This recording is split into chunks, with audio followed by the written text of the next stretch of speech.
Hai semuanya, gimana kabar kalian? Semoga selalu dalam keadaan baik. Welcome back again di Ande Kriston Channel, dan ini adalah segmen analisa pagi, segmen di mana kita akan mengulas kembali untuk update news dan juga pergerakan dari market, khususnya market dari Bitcoin.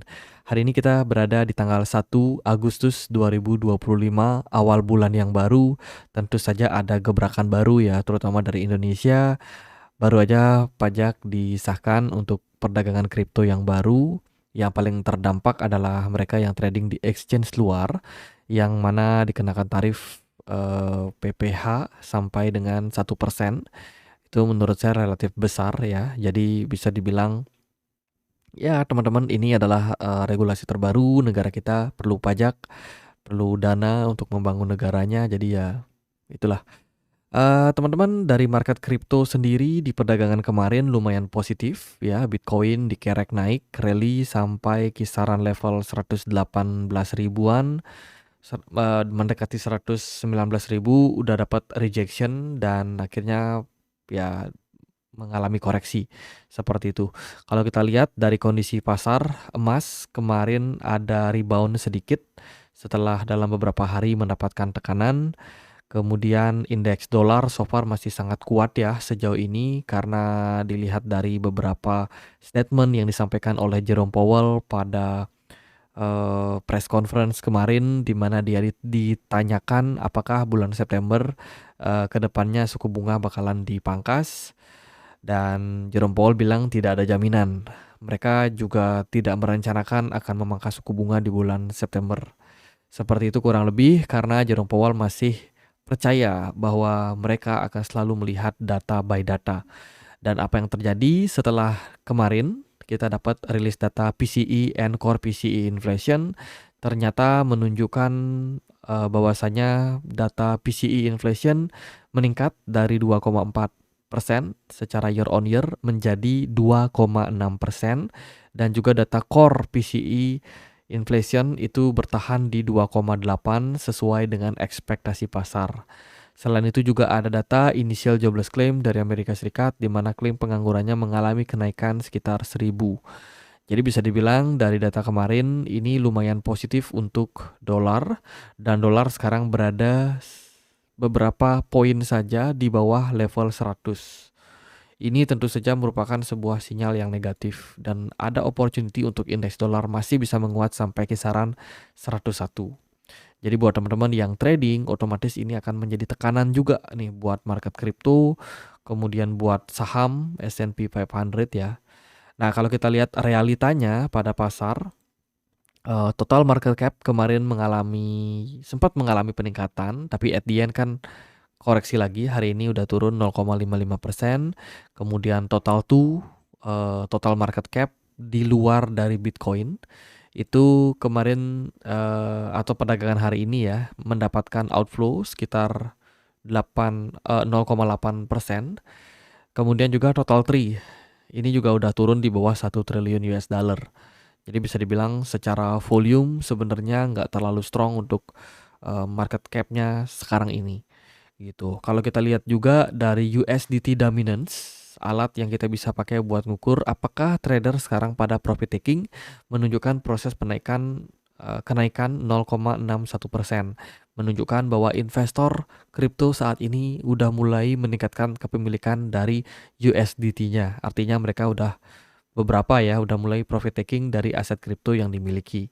Seperti itu. Kondisi dari altcoin kembali tertekan setelah kemarin mengalami tren rally. Beberapa altcoin seperti Solana kelihatan kayak underperform. Kemudian XRP so far masih strong. Lalu ada Litecoin juga masih strong sejauh ini. BNB juga masih strong. Gitu. Tapi kita mengantisipasi lah ada tekanan yang signifikan yang akan menerpa pasar kripto. Gitu. Khususnya beberapa altcoin yang nampaknya ini udah mulai kelihatan banget lemah. Polygon bisa dipantau sangat lemah. Kemudian Near Protocol juga agak lemah kalau aku perhatikan. Sui ini juga agak lemah.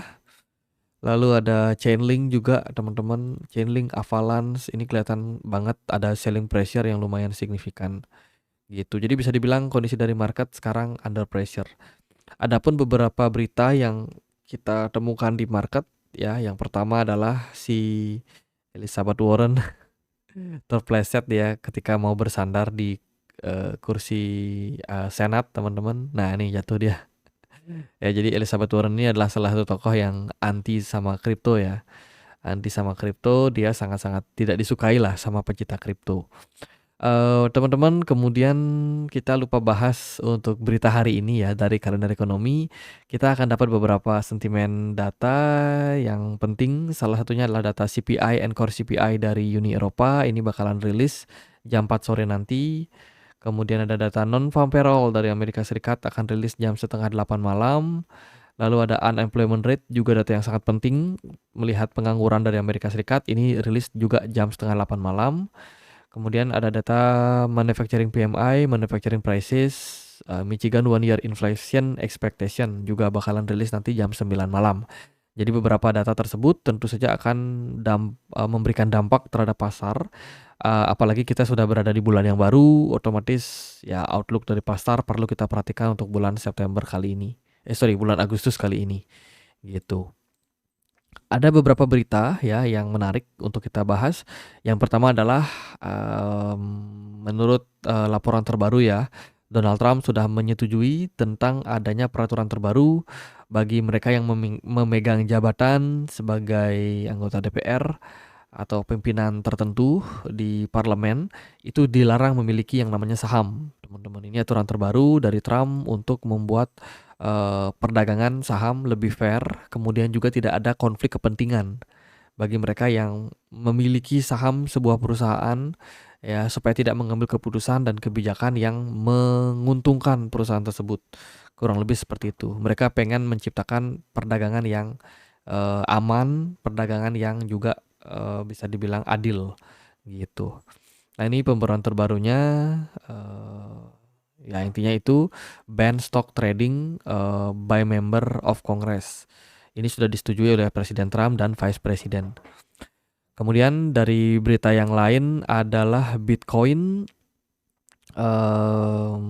White House Digital Asset Report ya. Ini baru aja diumumkan oleh The Fed terkait dengan kripto. Yang mana kalau kita lihat dari beritanya ini, White House rilis ya Digital Asset Report siang ini terkait dengan seperti apa administrasi dari kripto, crypto regulation gitu teman-teman. Nah, setelah mereka melakukan 2 hari meeting untuk membahas hal tersebut, dan kita melihat juga ada beberapa keputusan-keputusan yang diambil seperti itu, dan akhirnya Amerika Serikat, karena mereka pengen menjadikan Amerika Serikat ini sebagai leader dalam industri digital asset ya, digital financial seperti itu. Jadi mereka kembali menekankan bahwasanya digital asset ini bakalan disupport dengan undang-undang yang sudah mereka rilis kayak Clarity Act dan juga 2 undang-undang lainnya.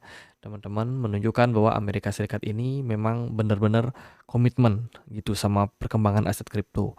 Begitu juga mereka sudah membuka ruang selebar-lebarnya untuk institusi, manajer investasi, termasuk perbankan juga, supaya bisa membeli dan mengakumulasi Bitcoin dan juga kripto yang lain gitu. Ini tentu saja merupakan sebuah angin segar untuk market. Itu sih sebuah penegasan yang menurut saya bakalan bisa memberikan impact secara jangka panjang. Kemudian dari berita yang lain adalah dari Ether Machine. Ini salah satu perusahaan yang memang menyediakan Ethereum Treasury ya. Itu kemudian mereka baru aja mengumumkan pembelian sekitar 15.000 Ethereum pada hari ulang tahunnya Ethereum yang ke-10 tahun. Yeay, Ethereum 10 tahun udah. Teman-teman, salah satu crypto altcoin yang so far survive dalam 1 dekade, dan menurut saya sekarang pun juga adopsinya terus mengalami peningkatan.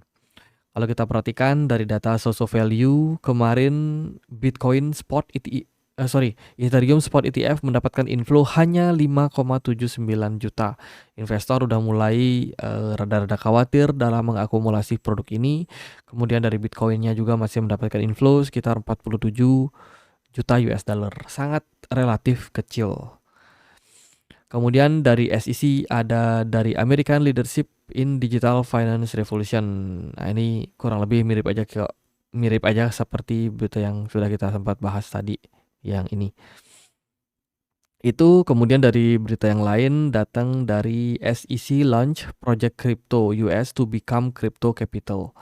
Jadi ini juga merupakan sebuah dukungan dari Paul Otkin, ketuanya SEC, di mana SEC bakalan meluncurkan Project Crypto, sebuah rencana untuk menjadikan Amerika Serikat sebagai ibu kota kripto dunia. Gitu. Jadi project ini berdasarkan laporan yang dirilis hari Rabu oleh kelompok kerja presiden dan memperbarui beberapa aturan dan regulasi seputar kripto dengan fokus dalam pengembangan on-chain. Oke, mereka udah intervensi ke on-chain. Ya kita nggak tahu sih apakah ini bakalan mengarah kepada tren yang bagus untuk market atau seperti apa. Tapi menurut saya dukungan yang bagus seperti ini ya itu bakalan menguntungkan untuk proyek-proyek real di pasar kripto. Mungkin akan mencegah banyak proyek-proyek scam yang memang sempat bermunculan dan bikin investor juga tidak tidak bagus lah responnya di market gitu. Jadi semoga aja sih dari adanya regulasi yang semakin jelas kemudian bisa berujung kepada peningkatan value dan juga kualitas dari koin-koin yang listing di pasar gitu. Kemudian Trump mengumpat lagi teman-teman, di mana Trump meluncurkan serangan tajam pada Powell terkait dengan kebijakan The Fed ya, yang mana The Fed menolak untuk menurunkan inflasi. Katanya Jerome Powell stupid dan lain sebagainya. Jadi ya itulah. Kemudian kalau kita melihat dari Fear and Greed, kita belum update kemarin ya, sekarang juga. Kita coba cek Fear and Greed. Bulan Agustus banyak yang menilai bahwa wah Agustus ini bulan yang merah buat pasar kripto karena dilihat dari segi data historical juga menunjukkan hal yang sama dan nampaknya di awal Agustus ini kita baru aja mendapatkan pricing untuk pasar. Gitu. Dilihat dari Fear and Greed Index, kita melihat bahwa indeks ketamakan berada di poin 72 menunjukkan market masih sangat antusias ya terhadap pasar. Lalu dilihat dari ya kalau Old Season Index pasti turun ya. Old Season Index. Old Season Index so far kita lihat harusnya udah turun dari poin 50. Yes, sudah turun ke poin 39. Jadi mereda sebentar. Dan kalau kita lihat juga dari monthly Bitcoin return diambil dari data CoinGlass, di sini menunjukkan bahwasanya memang bulan Agustus 3 tahun terakhir pasar kripto merah. Ini merahnya dekat-dekat 10% gitu. Kemudian di tahun 2021 kita positif 13%, 2020 juga positif 2,8%. Kalau kita lihat dari average untuk bulan Agustus itu masih positif 1,75%. Apakah bulan Agustus kali ini kita bakalan merah lagi atau justru masih positif? Gitu, kita akan coba untuk perhatikan. Oh ya, Injective juga baru aja melakukan upgrade terbarunya ya untuk bridging very powerful Ethereum virtual machine pada tanggal 31 Juli 2025 kemarin. Kita akan coba lihat gimana kondisi dari market Bitcoin dan kawan-kawan. Mana chart kita? Ini kita coba pakai chartnya. Masuk ke trading view. Oh, udah ada chartnya. Teman-teman, kita akan update dulu dari monthly time frame ya, gimana sih kondisi dari Bitcoin. Ntar kita pakai chart yang clear. Nah ini sih secara overall pergerakan dari Bitcoin ini lumayan masih positif. Uptrend, jelas uptrend. Candle juga nggak ada yang jelek ya. Sementara ini kalau Bitcoin bisa mempertahankan candle hijaunya, maka ini sebenarnya merupakan sebuah pertanda kalau market ini masih bullish gitu. Nggak ada kayak indikasi atau sinyal bearish yang secara signifikan untuk pasar. Ya secara pergerakan kita udah sempat bahas dari Elliott Wave Theory. Sebenarnya kita masih creating wave 2 teman-teman dari 5 wave. Kita baru di fase kedua, jadi ini masih sangat early ya. Dan di fase seperti ini sebenarnya bisa dimanfaatin banget buat teman-teman yang memang pengen buat invest gitu. Jadi di fase kedua ini takes time untuk market konsolidasi dan mungkin panjang, mungkin beberapa minggu ke depan, bisa 1, 2, 3 bulan ya, dan sampai kita menyelesaikan fase sideways ini. Setelah itu udah confirm create wave B misalkan, barulah kita ongoing ke wave C, wave yang paling panjang gitu. Jadi sebenarnya di momentum kali ini teman-teman cukup maksimalkan momentum yang ada buat akumulasi gitu. Semoga kalau seandainya Bitcoinnya diskon, kita bisa segera ambil kesempatan untuk melakukan pembelian kembali. Untuk level, teman-teman udah pada tahu mungkin, udah sering kita ungkapkan ya di kisaran level 7 ribuan. Sekarang harganya berapa? 117 ya. Jadi beberapa level yang perlu teman-teman perhatikan. Yang pertama adalah di level 117. Tadi relat ya, bukan 107 tapi 117, itu yang pertama. Yang kedua adalah fair value gap yang tercipta di kisaran level 113 ribuan. Lalu juga di $110. Itu beberapa level yang menurut saya cukup menarik buat teman-teman perhatikan. Seandainya kalau Bitcoin masuk ke level-level tersebut, teman-teman bisa ambil keputusan yang tepat gitu. Jadi kita ibaratnya ini lagi create wave B yang sedang besar. Mungkin tepatnya akan di sini. Kisaran area wave C-nya di sini ya.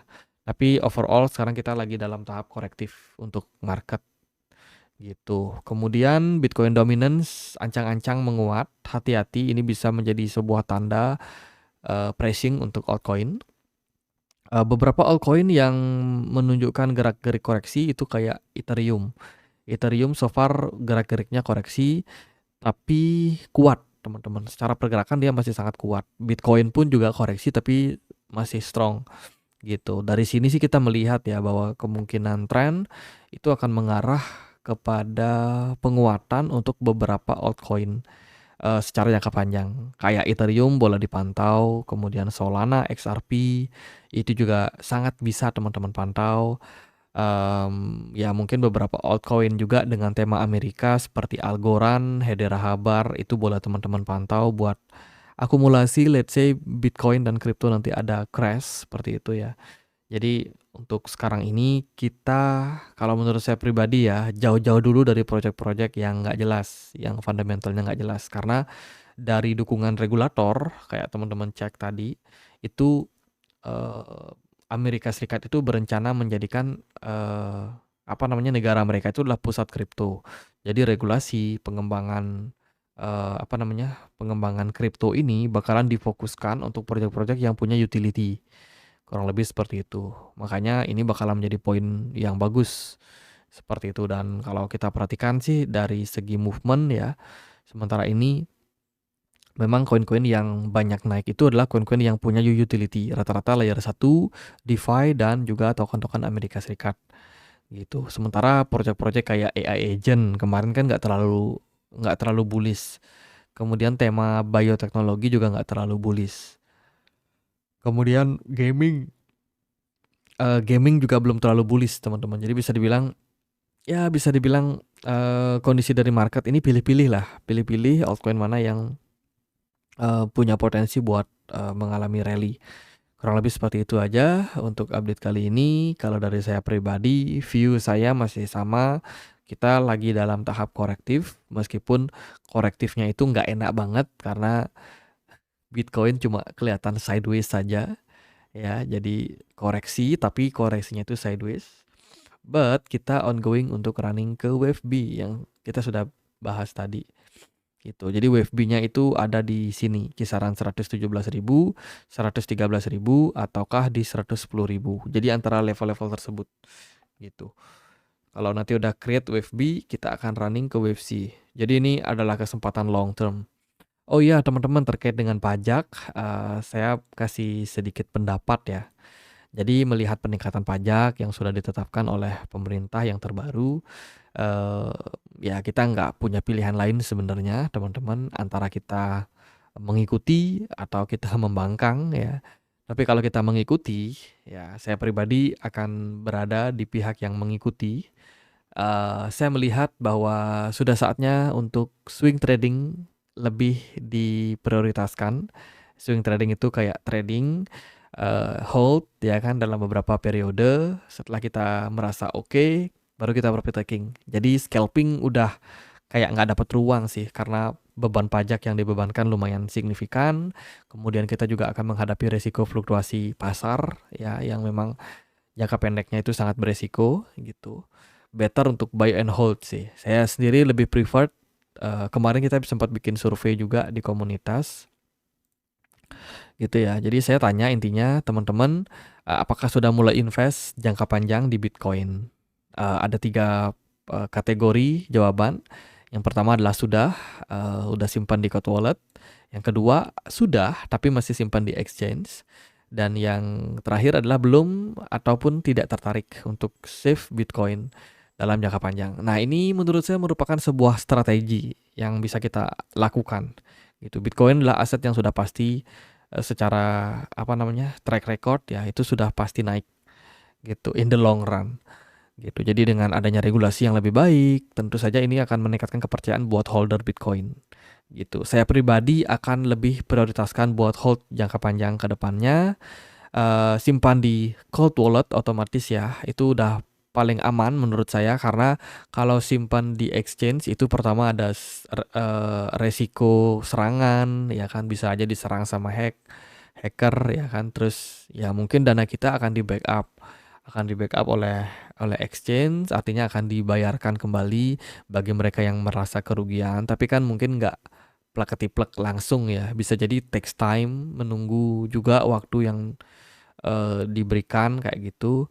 Terus juga saya melihat regulasi sekarang itu sangat ketat teman-teman, di mana aliran dana itu benar-benar dikontrol gitu. Saya merasa kalau simpan di exchange ya aman, tapi dengan jumlah tertentu. Misalnya kalau teman-teman udah punya aset sampai 1 miliar, itu udah harus simpan di cold wallet. Ya, mungkin kalau udah masuk ke 100 juta aja teman-teman udah mulai harus pikirkan ke cold wallet.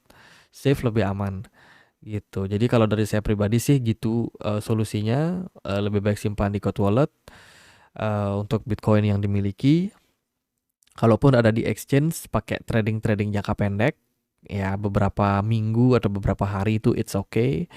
Terus kalau saldonya udah sangat banyak ya di cold wallet aja, tapi kalau masih kayak 15 juta kayaknya masih aman simpan di exchange gitu. Nah, ya itu sih rencana saya ke depan, menghadapi regulasi yang ada. Jadi daripada kita kayak lebih banyak transaksi, lebih banyak pajak yang dibayarkan ya kan, lebih baik buy and hold jangka panjang, biarin aja nanti 10 tahun baru tarik, kayak gitu. Terus juga terkait dengan kebijakan kemarin yang kontroversial itu, teman-teman mungkin tahu, nasabah bank yang nggak aktif 3 bulan ditutup akunnya, itu menurut saya sangat mengkhawatirkan ya. Jangan-jangan nanti exchange kripto juga kena, teman-teman. Saya takutnya kayak gitu. Negara sangat protektif ya terhadap aset ya kan, aset warga negaranya sangat protektif, sehingga akun exchange yang tidak trading akan dibekukan. Saya takutnya kayak gitu sih. Jadi ya kayaknya simpan di cold wallet aja. Ya kalau bukan kita yang pegang kuncinya, kalau dipegang oleh exchange mungkin masih ada risiko gitu. Simpan di cold wallet pun juga ada risiko, tapi relatif lebih kecil. Jadi saya rasa itu opini yang saya sampaikan. Gimana menurut teman-teman? Apakah teman-teman ada sanggahan atau seperti apa? Apakah udah waktunya kita self custody secara total aset kripto kita ya, daripada mendapatkan banyak intervensi? Tulis di kolom komen kalau teman-teman punya pendapat. Kalau opini saya sih seperti itu. Jadi gitu aja buat pembahasan kali ini. Semoga videonya bisa bermanfaat. Don't forget to join also in our community di Telegram. Buat teman-teman yang tertarik bisa cek link yang ada di kolom deskripsi. Sekian akhir kata saya Andre, makasih.